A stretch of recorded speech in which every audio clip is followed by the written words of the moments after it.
ಯೇಸು ನಮ್ಮ ಬಾಳಿನಲ್ಲಿ ಜೀವಿಸುವಾಗ ಯಾವಾಗಲೂ ಸಂತೋಷ ಉಕ್ಕುತ್ತೆ, ಸಂತೋಷ ಉಕ್ಕುತ್ತೆ, ಸಂತೋಷ ಉಕ್ಕುತ್ತೆ, ಸಂತೋಷ ಉಕ್ಕೇ ಉಕ್ಕುತ್ತೆ.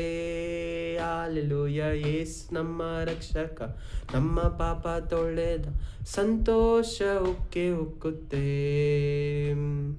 ದಾರಿ ತಪ್ಪಿ ನಾಲೆದೆ, ಅದೇ ದಾರಿಯಲ್ಲಿ ನಾಲೆದೆ, ದಾರಿ ತಪ್ಪಿ ನಾಲೆದೆ, ಅದೇ ದಾರಿಯಲ್ಲಿ ನಾಲೆದೆ. ಆದರೆ ಯೇಸು ಕೈ ಬಿಡದೆ ತಾನೇ ಬಂದು ರಕ್ಷಿಸಿದ, ಆದರೆ ಯೇಸು ಕೈ ಬಿಡದೆ ತಾನೇ ಬಂದು ರಕ್ಷಿಸಿದ. ಇಂಥ ಒಳ್ಳೆ ಯೇಸು ನಮ್ಮ ಸ್ವಂತ ರಕ್ಷಕ. ಓ ಸಂತೋಷ ಉಕ್ಕುತ್ತೆ, ಸಂತೋಷ ಉಕ್ಕುತ್ತೆ, ಸಂತೋಷ ಉಕ್ಕೇ ಉಕ್ಕುತ್ತೆ.